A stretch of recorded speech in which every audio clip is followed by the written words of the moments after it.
सोनम रघुवंशी राजा की हत्या की प्लानिंग और हत्या की कोशिश एक बार नहीं बल्कि तीन बार कर चुके हैं, लेकिन तीनों बार वो असफल रही और वो अपनी कोशिश में मतलब कामयाब नहीं हो पाई। अब उसका मकसद ये था कि लास्ट बार ये कोशिश करनी है और आखिरी बार हम इस अंजाम तक पहुंचना है। आरोपी जो होते हैं वो बस सोनम के इशारे का इंतज़ार करते हैं और उनको बस ये रहता है कि अगर उधर से इशारा मिले और उसी समय हम उन पर वार करें और उसकी हत्या कर दी जाए। तभी फिर कुछ ऐसा होता है और सोनम ऐसी साजिश करती है और ऐसा वो बनाती है प्लान, तब कि वो राजा की हत्या करने में कामयाब हो जाती है। तो राम राम, नमस्कार, आदाब, सत श्री अकाल। मेरा नाम है रवि धाकड़ और आज की इस कहानी में यही जानने की कोशिश करेंगे। पिछली कहानी में जैसा कि हमने आपको बताया था कि राजा की डेड बॉडी मिलने तक की कहानी हमने बताई थी। तो उसकी डेड बॉडी मिली और उसके बाद लोगों के मन में जो सवाल चल रहा था, हर तरफ वो सवाल चल रहा था, वो यही सवाल था कि राजा की डेड बॉडी मिली है तो वो इस वक्त सोनम कहाँ है, और सोनम अगर जिंदा है तो वो है कहाँ, सामने क्यों नहीं है किसी के, और अगर उसे किसी ने मार दिया है और उसकी डेथ हो गई है तो उसकी डेड बॉडी किधर है। बस यही सवाल चल रहे थे। लेकिन राजा मिलने के बाद, राजा की जब डेड बॉडी मिल जाती है तो उस समय शिलोंग पुलिस एक खुलासा करती है और उसमें ये कहती है कि राजा की हत्या एक मर्डर मतलब सोची समझी साजिश के तहत हुआ है और इसका आरोपी कोई और नहीं बल्कि उसकी मास्टरमाइंड बीबी यानी वाइफ सोनम रघुवंशी है और इसने एक प्रोफेशनल तरीके से जो कॉन्ट्रैक्ट किलर हैं उनको हायर किया है और उससे हत्या करवाई है। फिर आगे का जो है, लेकिन इस बात को सोनम के घर वाले होते हैं वो मानने के लिए तैयार नहीं होते और वो ये कहते हैं, आरोप लगाते हैं पुलिस पे कि पुलिस जो है असम पुलिस शिलोंग पुलिस वो हमारी बेटी को फंसाने की कोशिश कर रही है और वो जांच को आगे नहीं बढ़ाना चाहती। तो इस बार पुलिस के हाथ जो है खाली थे, इसलिए उन्होंने फिर कोशिश की प्रूफ इकट्ठा करने के लिए।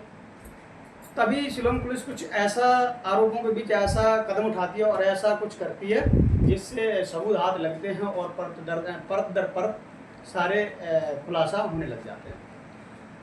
शिलोंग पुलिस बाहर से आए हुए यात्री जितने भी वहाँ पे टूरिस्ट आते हैं बाहर से, उनका डेटा उठाना चालू करती है और उस डेटा में कुछ नंबर वो जो चिन्हित करती है। उन नंबर चिन्हित करने के बाद वो ऐसे नंबरों को चिन्हित करती है जो कि लगातार किसी ना किसी से संपर्क में थे और उन नंबरों में से वो नंबर होते हैं जो आरोपियों के नंबर उनके हाथ लगते हैं। उन्हीं के बेस पे शिलोंग पुलिस और मध्य प्रदेश की इंदौर पुलिस दोनों ज्वाइंट ऑपरेशन चलाते हैं, कंबाइंड ऑपरेशन चलता है।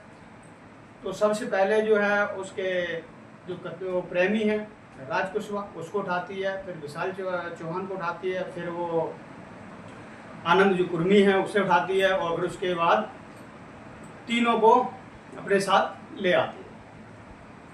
तभी अचानक ये खबर चल रही थी कि भाई जो उसके आरोपी हैं उनको पकड़ लिया गया है, अब आगे की कार्रवाई होगी और उसके आगे कुछ खुलासे होंगे।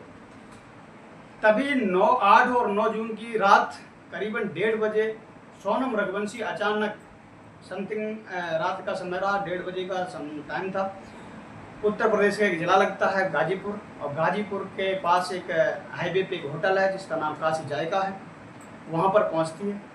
पहुँचने के बाद वो बदहवास हालत में होती है, एक ब्लैक टी शर्ट और लोवर होता है और उस समय चेहरे पे उसके मायूसी छाई हुई होती है। फिर वो जाके होटल के मालिक से मदद मांगती है। मदद वो इस प्रकार मांगती है कि बस एक कॉल के लिए रिक्वेस्ट करती है। होटल का मालिक उसको फ़ोन देता है और वो एक नंबर डायल करती है, वो नंबर होता है उसके भाई का। भाई को वो अपनी घटना के बारे में या कुछ बताती है, थोड़ी बात कर पाती है और वो रोने लगती है। फ़ोन कट जाता है। तुरंत देर बाद उसके जो होटल का मालिक है उसके पास उसके भाई को कॉल आता है वापस और वो कहता है कि भाई मैं दूर हूँ, अभी आ नहीं सकता, आप पुलिस को इन्फॉर्म करिए और इनको उनके हवाले कर दीजिए। तभी वो होटल मालिक को पुलिस को कॉल करता है, पुलिस वहाँ पे मौजूद आती है और उसको अपने अंडर में ले लेती है। जब उसकी इस हालत को देखते हुए पुलिस उसको वन स्टॉप सेंटर में भेजती है, जहाँ पे डॉक्टरों की निगरानी में उसका चेकअप होता है, हेल्थ इशूज़ के चेकअप होता है। वन स्टॉप सेंटर के जो डॉक्टर हैं जिनका उसका चेकअप किया था, उनका कहना ये था कि सोनम के शरीर पे कोई भी दाग नहीं है, कोई भी चोट के निशान नहीं है, कोई स्क्रैच नहीं है और इसको किसी भी प्रकार की कोई हेल्थ इश्यूज नहीं है। इन सभी के बीच जब सोनम को इन तरह का जब हो जाता है, उसके बाद इधर जो असम पुलिस शिलोंग पुलिस थी, उनने जब वो कॉन्ट्रैक्ट क्लियर को उठाए थे तीनों को, और जब सोनम इधर गिरफ्तार सरेंडर के रूप में वहाँ पे पुलिस को मिल जाती है, उस समय एक आरोपी और था, उसको भी उठाया गया, जिसका नाम आकाश राजपूत बताया जाता है, उसे उठाया जाता है। और जब पुलिस इन तीनों आरोपी जो पहले से उठाए हुए थे उनसे पूछताछ करती है, आगे की तफ्तीश करती है, तभी एक उसमें आरोपी है जो खुलासा करता है। वो कहता है कि साहब, मैं पहले से कोई क्राइम नहीं किया, मैंने ना मैं पहले से कोई क्रिमिनल हूँ। हम सारे के सारे राज जो कुशवाहा है उसके दोस्त हैं, उसके जानने वाले हैं, और हमें राज ने हायर किया था और हमारी जो टिकट हैं वो सोनम ने करवाई थी। हमें एडवांस के तौर पे 50,000 रुपये दिए गए थे और टिकट दिए गए थे। राज ने जब हमारे टिकट करवाए थे और जब हमको 50,000 रुपये दिए थे, उस वक्त ही जो राज कुशवाहा उसने 2 सिम खरीदी थी। एक सिम उसने पहले ही जो सोनम रघुवंशी उसको दे रखी थी और एक अपने पास थी, वो यूज करने के लिए थी। जब हम लोग जाने के लिए इकट्ठे हुए, ठीक उसी वक्त राज कुशवाहा है वो जाने से इनकार करता है, कहता है, मना करता है। तो राज कुशवाहा है वो मना करता है इन टाइम पे कि मैं नहीं जाऊंगा, आप लोग जाइए, और मेरे मानो तो आप लोग मत जाइए। फिर वो आरोपी आपस में बोलते हैं कि भाई ऐसा है, अगर हम राजा रघुवंशी की अगर हम हत्या करेंगे भी नहीं या फिर हमें प्लान कैंसिल भी हो जाता है, तो हमारे पास पैसे भी हैं किराए खर्चे के लिए और टिकट भी है, क्यों ना हम चलते हैं और घूम के वापस आ जाएंगे। इन्हीं सब मंसूबों को लेकर आरोपी वहाँ से निकलते हैं, और निकलने के बाद आरोपी कहता है कि सोनम की सख्त हिदायत थी हम लोगों को कि हम जिस होटल में ठहरेंगे उसके आसपास आपको ठहरना नहीं। तो वहाँ से कुछ ही दूरी पर वो भी ठहरते हैं, और जब सोनम चेकआउट करती है उसी समय वो भी चेकआउट करते हैं। सोनम उनको पल पल का लोकेशन अपडेट वो अपने भेज रही थी उन सभी को, उसी को वो फॉलो करते हुए उनके पास पहुँचते हैं। पास पहुँचने के बाद सोनम जो है राजा रघुवंशी को बोलती है कि कहीं ना अपने ऊपर चलते हैं ऊंचाई पे, वहाँ पे एक फ़ोटोशूट कराएंगे, और इसी बहाने से वो राजा जो है उसको ऊपर ले जाती है। काफ़ी चढ़ाई थी और चढ़ाई चढ़ने के बाद में वो चढ़ाई चढ़ते समय वो सोनम होती है वो इतनी सातिर होती है कि वो राजा को आगे करती है और पीछे थकावट का बहाना लेके, यानी कि हमको थकन हो रही है चढ़ते वक्त, और बस इसी थकावट का बहाना लेते लेते वो थोड़ा थोड़ा उससे पीछे होते जाती है और वो गैप बनाना चाहती है। मेन ये है कि वो थकावट का बहाना लेके राजा से पीछे चलती हुई थोड़ा थोड़ा गैप बनाना चाहती है। और जब वो गैप बना रहे थे उसी समय वो आरोपी थे वो भी सोनम के पीछे आ रहे थे, यानी कि राजा सबसे आगे चल रहा था, थकावट के नाम से सोनम थोड़ी पीछे होती गई, उससे गैप बन गया और उससे पीछे जो आरोपी आ रहे थे। आरोपी थोड़ा जल्दी चलते हैं तो वो सोनम के बराबर आते हैं। जब वो क्रॉस करने के लिए होते हैं तो चलते चलते उनसे बात होती है तो सोनम बोलती है कि जब हम बोलेंगे, जब हम इशारा करेंगे, ठीक उसी समय आप लोगों को बाहर करना है। अच्छा, जब सोनम पीछे रह जाती है और आरोपी जब सोनम को क्रॉस करके राजा के नज़दीक बढ़ते हैं तो वो राजा के पास पहुंच जाते हैं और कुछ बातचीत करते करते ऊपर तक चलने लगते हैं।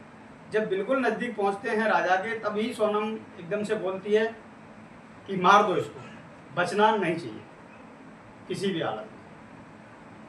तभी जो राजा रघुवंशी है वो पीछे मुड़कर देखता है और वो एकदम अचंभे में पड़ जाता है, और जब तक वो कुछ सोचता समझता या कुछ अपनी तरफ से बोलता, तब तक जो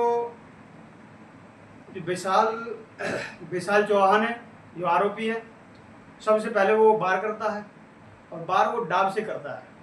डाव वो चीज़ होती है जिससे लकड़ी काटी जाती है, वो चीज़ होती है, उसको भी उन्हें बताया ये जाता है कि ऑनलाइन उसने परचेस किया था, ऑनलाइन मंगवाया था। जब वो ताबड़तोड़ वार करता है, एक के बाद एक वार करता है, जो राजा रघुवंशी होता है एकदम खून में लथपथ हो जाता है और वो जमीन पे गिर पड़ता है। उसी समय उसकी मौके पे मौत हो जाती है।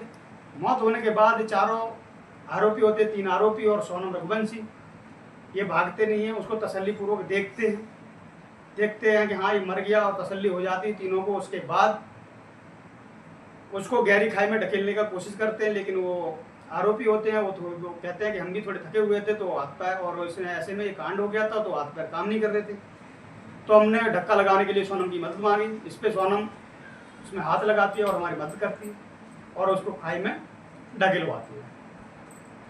खाई में हम ढकेलने के बाद सारे लोग इंदौर वापस आते हैं।